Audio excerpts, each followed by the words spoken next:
Assalamualaikum warahmatullahi wabarakatuh. Perkenalkan, nama saya Davendra Prakasa. Saya 2401000210. Saya dari kelas Hukum E, dan pada kesempatan pada hari ini saya akan menjelaskan materi tentang mazhab-mazhab hukum untuk menyelesaikan tugas dari pengantar ilmu hukum. Ya, langsung saja saya masuk ke dalam materi mazhab-mazhab hukum. Yaitu adanya aliran hukum ditentukan oleh masa dan waktu yang sehingga oleh para ahli hukum membuat penafsiran hukum berdasarkan waktu dan tempat, sehingga pada saat ini para ahli hukum selalu mengkaji hukum itu berdasarkan dengan adanya atau timbulnya berbagai aliran dalam filsafat. Hukum menunjukkan pergulatan pemikiran yang tidak henti-hentinya dalam lapangan ilmu hukum. Apabila pada masa lalu filsafat hukum merupakan hukum sampingan dari para filsuf, dewasa ini kedudukannya tidak lagi demikian, karena masalah-masalah filsafat hukum telah menjadi kajian tersendiri bagi para ahli hukum. Dalam kajian filsafat hukum dikenal beberapa aliran tentang hukum, diantaranya aliran hukum alam, aliran hukum positif, aliran hukum murni, mazhab sejarah, aliran social jurisprudence, dan aliran realisme. Dan yang pertama adalah mazhab hukum alam. Hukum alam adalah hukum yang digambarkan berlaku abadi sebagai hukum yang norma-normanya berasal dari Tuhan yang Maha Adil, dari alam semesta dan dari akal budi manusia, sebagai hukum yang kekal dan abadi yang tidak terikat oleh waktu dan tempat, sebagai hukum yang menyalurkan kebenaran dan keadilan dalam tingkatan semutlak-mutlaknya kepada segenap umat manusia. Para pemikir terdahulu umumnya menerima suatu hukum, yaitu hukum alam atau hukum kodrat. Berbeda dengan hukum positif sebagaimana diterima oleh orang dewasa ini. Hukum alam yang diterima sebagai hukum tersebut bersifat tidak tertulis. Hukum alam ditanggapi tiap-tiap orang berbagai hukum oleh sebab menyatakan apa yang termasuk alam manusia sendiri, yaitu kodratnya. Mazhab ini dikembangkan oleh beberapa pakar yang ada di zaman Yunani dan Romawi. Yang kedua, mazhab hukum alam di zaman Yunani. Orang Yunani mulanya pada abad ke-5 masih bersifat primitif, yaitu hukum dipandang sebagai suatu keharusan alamiah, baik semesta alam maupun hidup semesta alam maupun hidup manusia. Namun pada abad ke-4 1000 Masehi, para filsuf mulai insaf tentang peran manusia dalam membentuk hukum. Misalnya Socrates menuntut supaya para penegak hukum mengindahkan keadilan sebagai nilai yang melebihi manusia. Demikian juga mendapat Plato dan Aristoteles yang mulai mempertimbangkan bahwa manakah aturan yang lebih adil yang harus menjadi alat untuk mencapai tujuan hukum. Walaupun mereka juga tetap mau tunduk pada tuntutan-tuntutan alam, sehingga zaman ini dikenal dengan zaman atau aliran hukum alam.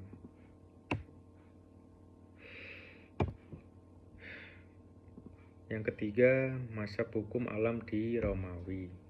Mazhab hukum alam dalam pemikiran di zaman Romawi dimunculkan di pemikir-pemikir yang dipengaruhi oleh pikiran-pikiran yang berkembang di Yunani, terutama oleh pikiran Socrates, Plato, dan Aristoteles. Salah satu tokoh Romawi yang banyak mengemukakan pemikirannya tentang hukum alam adalah Cicero, seorang yuris dan negarawan. Cicero mengajarkan konsepnya tentang a true law yang disesuaikannya dengan recreation serta sesuai dengan alam dan menyebar di antara manusia dan sifatnya. Hukum apapun harus bersumber dari true law itu. Tokoh lain adalah Jeius yang membedakan antara ius civil dan ius gentium. Ius civil adalah hukum yang bersifat khusus pada suatu negara tertentu, sedangkan ius gentium adalah hukum yang berlaku universal yang bersumber pada akal pemikiran manusia. Kedua zaman itu, yaitu Yunani dan Romawi, mempunyai perbedaan konkret mengenai pandangan terhadap hukum menurut pendapat Ahmad Ali. Pemikiran Yunani lebih bersifat teoritis dan filosofis, sedangkan pemikiran Romawi lebih menitik beratkan pada hal-hal yang praktis dan berkaitan dengan hukum positif. Hukum alam sesungguhnya merupakan sebuah konsep yang mencakup banyak teori. Di dalamnya berbagai anggapan dan pendapat yang dikelompokkan ke dalam hukum alam bermunculan dari masa ke masa. Pada suatu saat hukum alam muncul dengan kuatnya, pada saat lain diabaikan, tetapi yang pasti hukum alam tidak pernah mati. Hukum alam adalah hukum yang normanya berasal dari Tuhan Yang Maha Esa, dari alam semesta dan dari akal budi manusia. Karena itu digambarkan sebagai hukum yang berlaku abadi. Dan yang keempat adalah mazhab hukum positif. Mazhab hukum positif menurut Hans Kelsen yang diikuti Lili Rashidi merupakan suatu teori tentang hukum yang senyatanya dan tidak mempersoalkan senyatanya itu. Dapat dikatakan bahwa hukum positif merupakan kebalikan dari hukum alam, sebab mazhab ini mengidentikan hukum dengan undang-undang. Satu-satunya sumber hukum adalah undang-undang. Positivisme hukum ada dua bentuk, yaitu positivisme yuridis dan positivisme sosiologis. Dan yang pertama yaitu positivisme yuridis. Dalam perspektif positivisme yuridis, hukum dipandang suatu gejala sendiri yang perlu diolah secara ilmiah. Tujuan positivisme yuridis adalah pembentukan struktur rasional sistem yuridis yang berlaku dalam praksisnya. Konsep ini menurunkan suatu teori pembentukan hukum bersifat profesional, yaitu hukum merupakan ciptaan para ahli hukum. Prinsip-prinsip positivisme yuridis antara lain yaitu hukum adalah sama dengan undang-undang. Tidak ada hubungan mutlak antara hukum dan moral. Hukum adalah ciptaan para ahli hukum belaka. Dan yang terakhir, hukum adalah suatu closed logical system. Untuk menafsirkan hukum tidak perlu bimbingan norma sosial, politik dan moral, cukup disimpulkan dari undang-undang. Tokohnya adalah R. von Jering dan John Austin. Dan yang kedua adalah positivisme sosiologis. Dalam perspektif positivisme sosiologis, hukum dipandang sebagai bagian dari kehidupan masyarakat. Dengan demikian, hukum bersifat terbuka bagi kehidupan masyarakat. Keterbukaan tersebut menurut positivisme sosiologis harus diselidiki melalui metode ilmiah. Tokohnya adalah Auguste Comte yang menciptakan ilmu pengetahuan baru, yaitu sosiologi.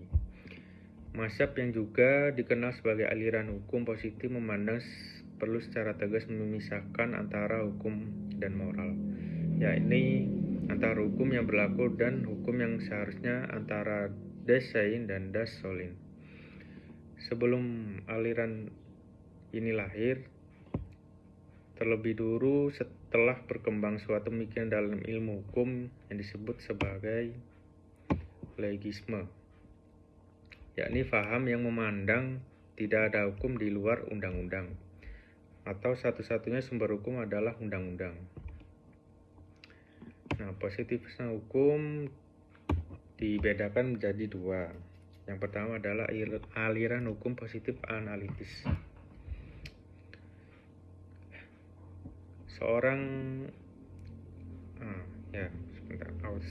Austin mendefinisikan hukum sebagai suatu aturan yang ditentukan untuk membimbing makhluk berakal oleh makhluk berakal yang telah memiliki kekuatannya mengalahkannya, sehingga karenanya hukum yang dipisahkan dari keadilan dan sebagai gantinya didasarkan pada ide baik dan buruk, dilandaskan pada kekuasaan yang tertinggi. Semua hukum positif berasal dari pembuat hukum yang sangat menentukan sebagai yang berdaulat. Austin mendefinisikan penguasa sebagai seorang manusia superiori yang menentukan bukan dalam kebiasaan ketaatan dari suatu masyarakat tertentu. Ia menjelaskan bahwa ada atasan itu mungkin seorang individu, sebuah lembaga, atau sekumpulan individu. Karakteristik hukum yang terpenting menurut teori Austin terletak pada karakter imperatifnya. Hukum dipahami sebagai suatu perintah dari penguasa.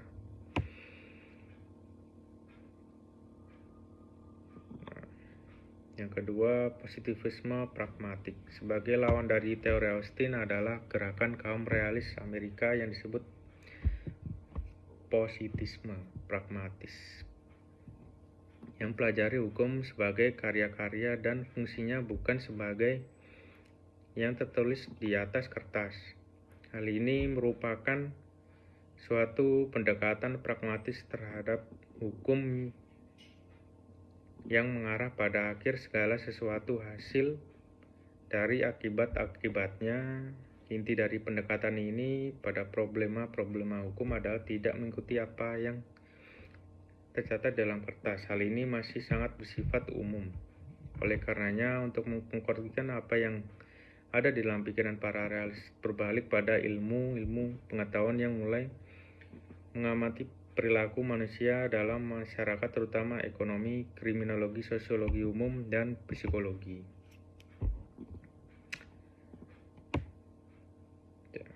Dan yang kelima, mazhab hukum murni. Pembahasan utama Hans Kelsen dalam teori hukum murni adalah untuk membebaskan ilmu hukum dari unsur ideologis. Teori hukum murni menurut Kelsen adalah sebuah teori hukum positif. Teori ini berusaha menjawab pertanyaan apa hukum itu, tetapi bukan pertanyaan apa hukum itu seharusnya. Teori ini berusaha mengkonsentrasikan diri pada hukum semata-mata dan berusaha melepaskan ilmu pengetahuan hukum dari campur tangan ilmu pengetahuan asing seperti psikologi dan etika. Kelsen memisahkan pengertian hukum dari segala unsur yang berperan dalam pembentukan hukum seperti psikologi, sosiologi, sejarah politik, dan bahkan juga etika. Pengertian hukum menyatakan hukum dalam arti formalnya, yaitu sebagai peraturan yang berlaku secara yuridis. Inilah hukum yang murni. Teori murni tentang hukum adalah ilmu normatif tentang masyarakat. Oleh karena itu, ilmu hukum harus dibedakan secara jelas dari politik hukum.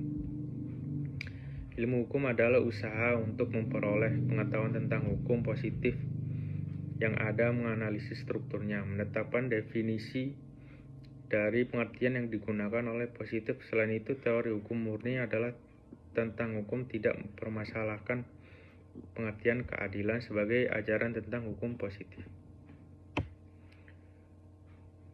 Nah, yang terakhir adalah mazhab sejarah. Lahirnya mazhab sejarah merupakan suatu reaksi yang langsung terhadap suatu pendapat yang diketengahkan oleh Tibaut dalam pamfletnya yang berbunyi Über die Notwendigkeit eines Allgemeinen Bußgelds, yang artinya keperluan akan adanya kodifikasi hukum perdata bagi negeri Jerman. Ahli hukum perdata Jerman ini menghendaki agar di Jerman diperlukan kodifikasi perdata dengan dasar hukum Prancis. Sebagaimana diketahui bahwa ketika Prancis meninggalkan Jerman, muncul masalah hukum apa yang hendak diperlukan di negeri ini. Juga merupakan suatu reaksi yang tidak langsung terhadap aliran hukum alam dan aliran positif tentang hukum. Intinya mengajarkan bahwa hukum itu tidak dibuat tetapi tumbuh dan berkembang bersama masyarakat. Sekian dari saya untuk